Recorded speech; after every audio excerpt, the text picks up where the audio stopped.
I'm Frank Vaughn. It's October 14th, 2025, and I have to start today where I left off because I realized roughly around midnight last night, I actually recorded a message to a friend of mine because I had this revelation that sometimes in the midst of trying to talk about everything, we lose sight of the big picture. And I found, again, the big picture last night, which is important to every single one of us, because we are entering the historical time, the historical era where things will change enormously in ways that none of us alive have actually seen. And since none of us have lived it, the only way to get a gauge, to get an understanding of what might transpire is by reading history books.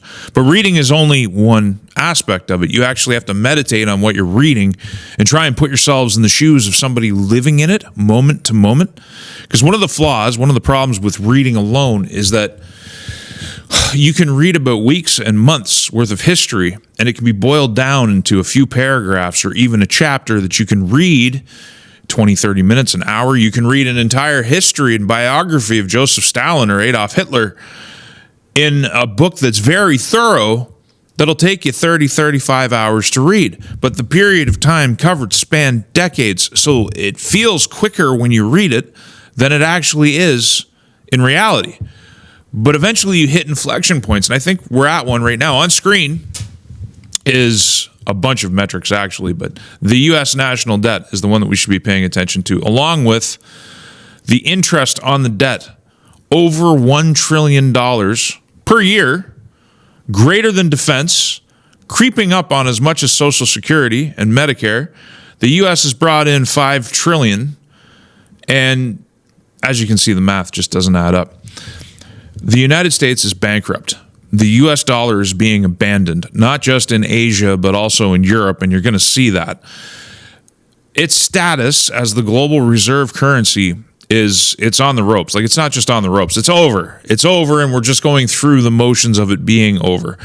One of the things that's driving the meteoric rise in the price of physical gold, as well as spot, I suppose, but gold and silver and, for that matter, platinum and palladium and other derivative metals. It's not just their strategic nature, which is important. It requires a lot of these materials to make the advanced weaponry that the Americans rely on, and they don't have an adequate supply of many of those things, and that's another rabbit hole that you can go down. For all the talk of the tough U.S. military, and I've talked about how it's thin, how there isn't a lot of inventory of missiles, and how Boeing is behind years in deliveries, and meanwhile, the Russians and peer competitors are capable of outproducing the United States in almost every way. The dependence of the U.S. defense industry and the U.S. military on foreign acquired raw materials and assets that they get from China and other players in the world is a critical flaw in the defense architecture of the United States, which I think the current administration is trying to address. But I don't think it can happen quick enough to save the U.S. dollar. One of those things that's been sitting on my desktop forever that I keep meaning to get around to is on screen right now. The central bank with the third largest reserves is swapping dollars for euros. This is from August 27th, and I'm sorry now that I didn't get to it sooner. The Swiss National Bank is now holding 39% of its foreign exchange in euros and only 37% in dollars. And they have signaled, this is a quote from Antoine Martin, the Swiss Central Bank's vice president, with a balance sheet like Swiss National Bank. If we want to invest in a diversified way, we must allocate a significant portion of our dollar holdings to euros. We are doing this. They are dumping the dollar, and they're picking up euros. This is a signal to the world from Europe that the dollar is sick. It gets worse the further east you go. The headline on screen, and that's all you're going to get because Reuters wants money. Maybe I should start subscribing to some of these. It would be a write-off. Saudi pact puts Pakistan's nuclear umbrella into Middle East security picture. And there they are, having a good old hug. Who gave Pakistan their nuclear weapons? China, if you didn't know. And Pakistan is basically a satellite state of China at this stage. There was a time when the Americans had a lot of play and influence in Pakistan. But Current U.S. foreign policy hasn't just driven Pakistan away, it's driven India away as well and into Russian arms. Asia is realigning itself, and they're not realigning around the U.S. dollar. This was a big story. This happened in September 19th, 2025. I didn't see any hard-hitting editorials, including from myself. I should have covered this further. Because underpinning the U.S. dollar's strength is the agreement that was brought about by Kissinger that Saudi Arabia would only sell oil priced in U.S. dollars. This is the beginning of the end of that arrangement. This is Saudi Arabia realigning itself to the Middle East. Think about this. The U.S. just went and bombed Iran at the behest of Israel. 50% of Iran's oil ends up in China. China's a big player in the region. Some people might wonder, when the Americans go off to bombing Iran or any other place on earth, why aren't these large nations intervening directly? Why aren't they doing things more militarily? And the answer is they don't have to. It's just like the demographic problem. Those with higher ratios and higher birth rates just have to outweight those with lower birth rates, and they can take over a country by default. Essentially, Europe can be bred out. It's the same thing in this multipolar order that's coming together in this world. If we're smart enough, because that's the other thing. I talk about multipolarity, but we don't have any visionary leaders in the West, except for maybe Trump, who sees it, but I'm not sure on his own he can actually get there, because he's making some serious mistakes in the attempt to try and hang on to the empire. I don't know if it's because he was shot at twice, largely because his foreign policy was very much not the direction Europe wants to go, not the direction the World Economic Forum wants to go, not the direction that Israel wants to go. Ukraine, to them, is their Alamo. They can't let it go because they're trying to hang on to their global order the way that they see it, at the same time as China is trying to replace them. These are totalitarian forces that are trying to fight over who is going to dominate this century, the rest of this century, and maybe a significant portion of the next century. The Trumpian idea, the Trumpian revolution, for whatever it was, because it seems to be dead on the rocks at this point, was this idea of getting out of Ukraine, détente with Russia, making them our friend, realigning things, maybe turning Europe into a satellite state, realigning North America, and divesting of dependence on China. But this was a strategy that had far more merit in 2016 than it does in 2025, because the world has changed. The world has moved on. There's now wars raging. In 2016, the Ukraine war hadn't happened yet. In 2016, China's plans to divest from the U.S. dollar were not as advanced. The Americans were still very much in control of the global narrative. That has changed. BRICS has developed. You see, here's the thing. The United States has gone through several hotly contested elections.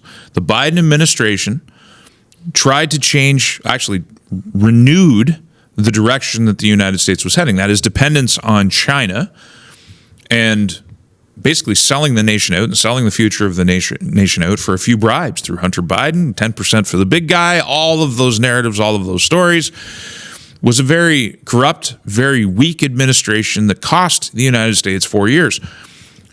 But during these changes, during this, and this is the Republic's greatest weakness at this stage, is that a totalitarian state like China has the advantage of staying on course.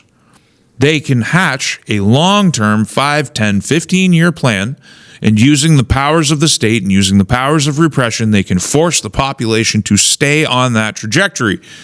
And by God, China has a plan now to dominate the world. And I've talked about it on this channel, how China has a demographic problem the same as everybody else does. They did the one-child policy. It was a failure. There's been a lot of bad news for China.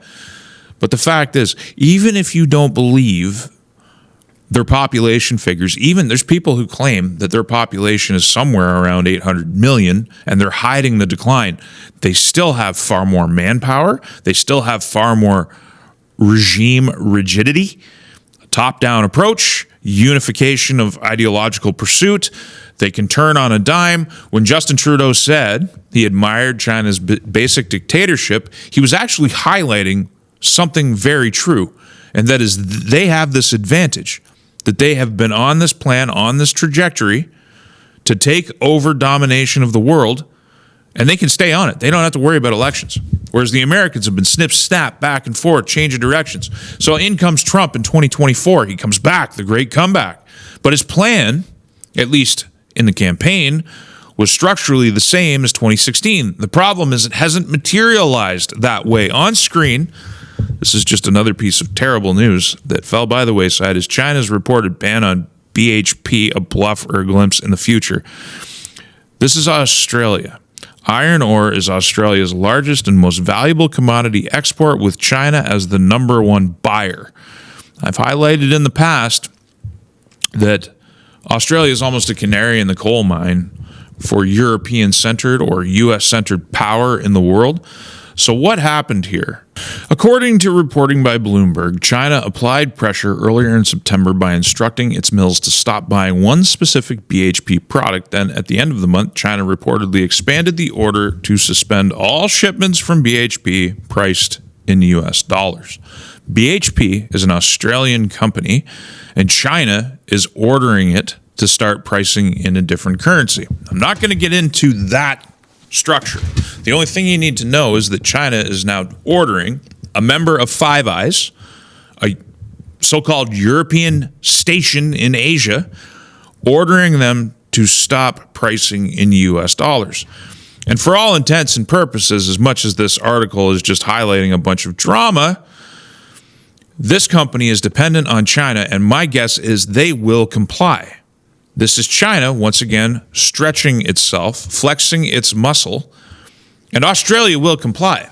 You see, what I'm trying to convey here is we're losing the world. The unipolar moment, which has been over for quite a while, that the American empire, for whatever reason, is trying to maintain, the same as Europe, even though we're broke. Here's another thing. We talked about debt to GDP ratios yesterday, and people highlighted in the comments that if you expand that to include commercial debt, private debt, all this debt, it gets even worse. We're just sticking with the numbers from yesterday. 110% debt to GDP ratio for Canada, and whatever it was, 120 odd or 130 odd percent for the United States. It doesn't matter. Once you get so high, it doesn't really matter anymore. You don't even need to, you can stop counting around 90%. At that point, it's just going through the motions. Do you know what Russia's debt to GDP ratio is? 20%. They're in a very good position. Now, to roll this thing back, 2016, Trump wanting to engage detente with Russia. That was the only play. That was the only play. Asia was going to organize itself anyway in this new structure, this BRICS structure, this getting away from the U.S. dollar. There's another way to explain it is the United States, the foreign policy of Donald Trump with tariffs and force, and we're going to talk about the stupidity when it comes to the Ukraine war that they're engaging in right now under President Trump. America's like a hammer. And the nations of the world are like individual sheets of metal. And the anvil that America is using to try and shape those sheets of metal according to its will, the anvil itself is China. Now, who wins? Who gives the metal its shape? The anvil or the hammer? This a headline from today, another nuclear warning from Medvedev, this time over tomahawks, because honestly, Trump is losing. He's just stupid. Trump, if this war isn't going to get settled, I'm going to send them tomahawks. It's an incredible, very offensive weapon. To which Medvedev replied, could end badly for everyone, most of all for Trump himself. Because there's no way of differentiating, it's been said 100 times, in a manner understandable even to the star-spangled man, that it's impossible to distinguish a nuclear tomahawk missile from a conventional one in flight. Now, Medvedev is bad cop, Putin is good cop, because you might recall that Putin had very nice words for Donald Trump when it came to this so-called settlement in the Middle East, which I haven't even gotten into on this channel yet. I mean, Israel went in, they leveled Gaza, they've been fighting wars all over the Middle East, And now they're trying to wrap it up because public opinion was turning. Charlie Kirk was a canary in the coal mine. He was about to absolutely, and the fact that they're lying about it, that Netanyahu's lying about it, and Ben Shapiro is lying about it, and a lot of the podcasters are lying about the fact that Charlie Kirk was on the verge of abandoning, at great expense to his organization, his unconditional support for Israeli, what is largely Middle Eastern policy. This was a big sea change. And I haven't even, one of the things I really want to get back to is the Charlie Kirk assassination, because Tyler Robinson wasn't it. The whole theory that we're all expected to forget, there's some really good journalism going on out there, and I'm not talking about Candace Owens. I mean, she's got her part to play, I suppose, and I'm not talking about Ian Carroll, though he's doing good work too. There's guys like George Webb, who's like literally camping out in Utah and walking the grounds and putting things together and telling that story. And there's the ballistics story, and there's a dearth of information. I shouldn't say dearth. I'm using that word wrong. There's a ton of information that is pointing to the fact that we don't have the true story, and that this is just another political assassination in the long history of America, where political assassination is as common as apple pie. But I digress. We have to get back to this.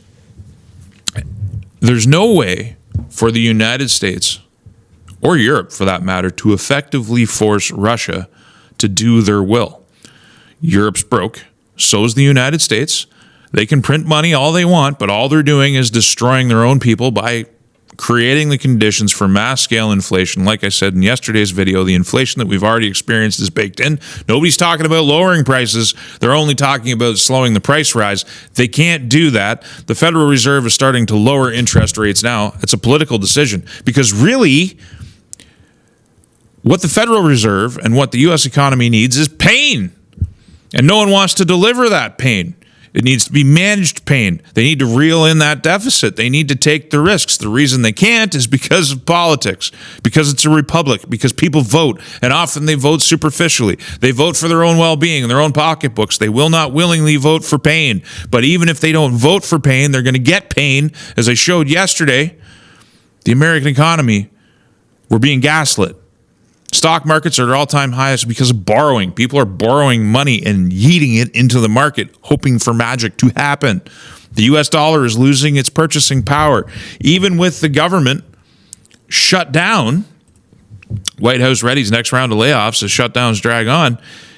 As you've seen, when I had the debt counter on the screen, they're still losing money with the government shut down.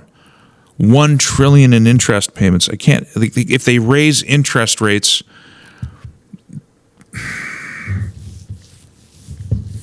that wasn't a bad edit. I decided to leave that in because it is just, it crunches my mind. My brain grinds to a halt when I think about the situation that the United States is in right now. And that the only vision, the only game in town was what Trump talked about on the campaign trail. On screen, U.S. intelligence has been enabling Ukraine's destruction of Russian energy sites. Basically, the Sunday report makes clear that the U.S. has for months been helping Ukraine mount long-range strikes on Russian energy facilities in what officials say is a coordinated effort to weaken Vladimir Putin's economy and force him to the negotiating table, something the United States can't do. The Russian economy, in spite of all the propaganda, is doing just fine. They're definitely taxed. They're definitely under some pressure, but it is nothing compared to the situation that Europe and the United States finds themselves in fiscally. It's so stupid. It's imbecilic. American intelligence shared with Kiev has enabled strikes on important Russian energy assets, including oil refineries, far beyond the front line, according to multiple Ukrainian and U.S. officials familiar with the campaign. We got to get out of this war. This war is just, first off, it's bleeding the West of its last finite resources. It's triggering a loss in purchasing power across the entire Western basket of currencies that's going to wipe us all out. Somebody asked me yesterday in the comment section, what's going to happen to pensioners? You're going to get destroyed. That's what's going to happen. Your pension's going to have, you might still get it, but the money isn't going to buy you anything. The inflation that you've experienced so far is just a prelude to what these policies are going to bring for you. And again, the rich, the Trumps, the financiers, the Mark Carneys, all of these people are never going to miss a meal. You know, and it also occurred to me last night, we look at Mark Carney as the manager of Canada's decline, here to parse things out amongst his friends, and he doesn't care how much the Canadian people suffer, and I firmly believe that. But you know, if you turn that on its head, and you actually give some merit to the fact that there's coordination between the Trump administration and the Carney administration, and you start to think about Donald Trump as the manager of America's decline, or at least the people around him who are trying to hang on. The difference between campaign Trump, and what I'm seeing now is that campaign Trump was actually identifying the one path out of this. There's no painless path. There's no painless path. But if you reorganize North America, first off, you make peace with Russia. If Europe wants to fight a war in Ukraine, you let them do it, but you pull out. You don't give them tomahawks. You don't provide the intelligence necessary to blow up Russian strategic sites. This is going to end in disaster for everybody. You get out because your chief political adversary is not Russia. It's China. Carney said it during the debates for prime minister. He identified China as our key strategic threat. The United States ostensibly has recognized China in the same way. What are we doing in a European war when that is reality? We're trying to extricate ourselves from dependence on China for our own defense needs. China has overrun Canada with cartels and crime, a foreign policy of destabilization, which has been masterful. Having the Biden administration and having the Democrat Party, they are willing accomplices of China's foreign policy. And many Republicans as well. But the Trump wing and the MAGA wing at least indicate a will to break with China. But you have to have a whole and cohesive plan. Getting involved in a Middle Eastern war, getting further involved with Ukraine, runs counter to what needs to happen, because underneath it all, America is broke. The US dollar is losing its power. Everyone is moving away. The pieces are slowly falling into place. And all they have to do, all Asia has to do, all China has to do is wait this out and keep developing their individual pieces. They hold the cards. Now, America might be their largest buyer. It doesn't matter, because there's going to be a shared basket of pain, and China knows this, and they're willing to make the investment in pain to emerge on the other side as the totalitarian masters of the world. Let's put it another way. There's China's ambitions, which actually run contrary to popular narrative, run counter to European interests as expressed through the United Nations, the World Economic Forum, and the IMF. BRICS is a counter. But just as the European plan is a totalitarian plan, I mean, it's top-down socialism. They keep interfering in the individual politics of the nation states that comprise the European Union. They will not let right-wing governments get into power that will express this alternative plan, which is a realignment and a survival of the West, countering Asia. These totalitarians have their own socialist game that they're trying to play. And you have the Orbans of the world, and you have the Polands of the world, and you have the Trumps of the world that are actually another group that are trying to counter the internal socialist threat. But I think of all three now as inevitably they're going to be top-down solutions, because in order to keep a lid on the pain and there's no way to stop the adjustment that's coming for everybody. The crash, the decline of the US dollar, the historic moment where pensions get wiped out. You got to think. Russia. What happened to Russia when the Soviet Union fell apart? What happened to the Soviet pension system? Everybody was broke. Those pensioners, which are largely died off now, saw their purchasing power die. Weimar Germany comes to mind as well, and there's 1,000 other inflationary cycles that you can look at. The devaluation of Roman currency. I mean, this is a story as old as time. Now, what's the point of all this? Because it probably just sounds like a bunch of doom and gloom. It's not. There's actually a ray of sunshine amidst all of this. Look, If you want to lose weight, you got to stop eating and you got to work out. If you have bad finances in your home, you have to work harder. You got to tighten your belt. You got to manage money. Like, it takes work.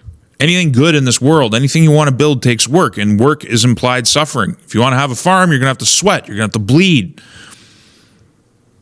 That's it. Suffering's coming no matter what we do. It's how we manage it. It's how we engage in it.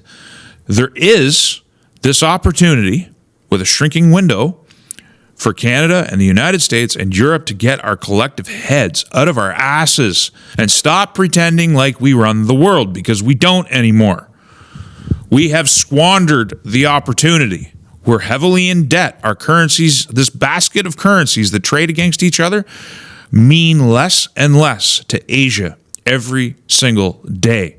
And Asia's on the rise. Look around you in Canada.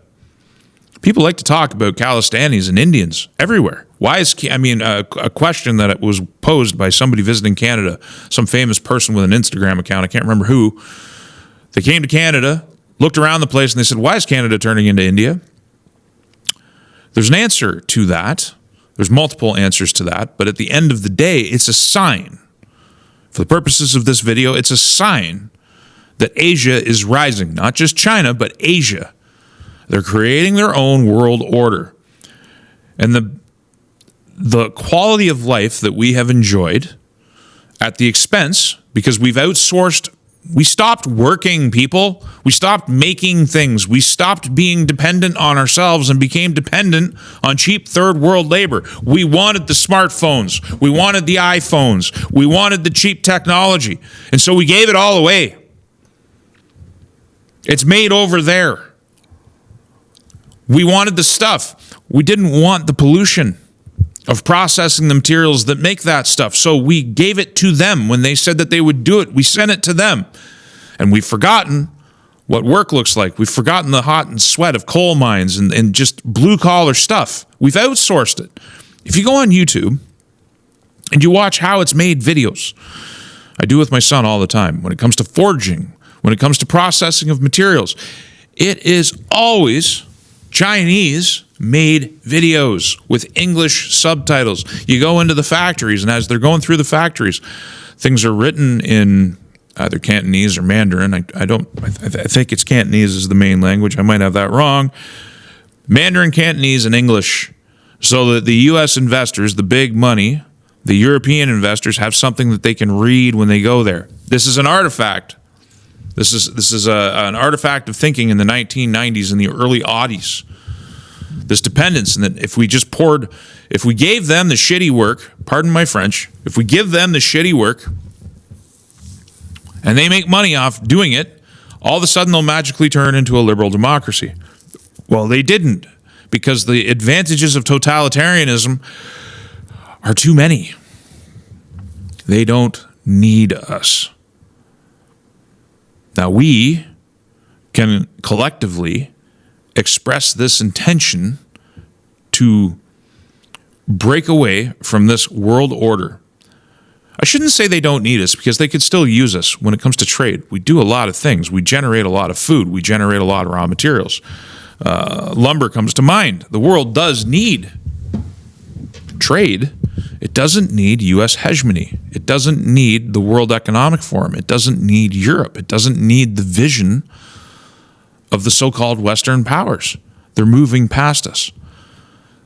So what I advocate for, and still advocate for, and even though I feel like I'm casting this into the abyss where it dies because we don't have the vision, the only one that's expressing even a modest amount of this vision is Donald Trump. And I feel like he's losing sight of it. I feel like he's getting buried again. He's getting buried in the bureaucracy. He's getting buried in the deep state. He's getting buried in the foreign policy of the people, you could argue, who shot at him because he was going to counter their foreign policy. He's going along thinking that he can right the ship domestically and then miraculously come out the other side with a better foreign policy. It's not enough. It's not enough. North America has got to get out of this European war. North America has got to have a better relationship with Russia. North America has to come together, start building things again, and secure for itself its own raw materials and its own wealth and protection. And the period of adjustment that it's going to take to do those things is going to be painful. And instead of delaying the pain, and this is where it becomes a pipe dream.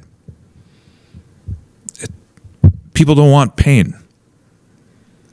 People in democracies vote. They vote for short-term game. They don't think about the long game. They're not. When you have 40% of women don't even have children. I think it's 45%, somewhere in there. Very soon it will be half of women don't have kids, which means, on the flip side of that, there's a whole lot of men who don't have kids either. And if you don't have ties to children and this tie to the future, you're thinking very short term. You might be thinking about your cats and your dogs rather than thinking about the future of humanity.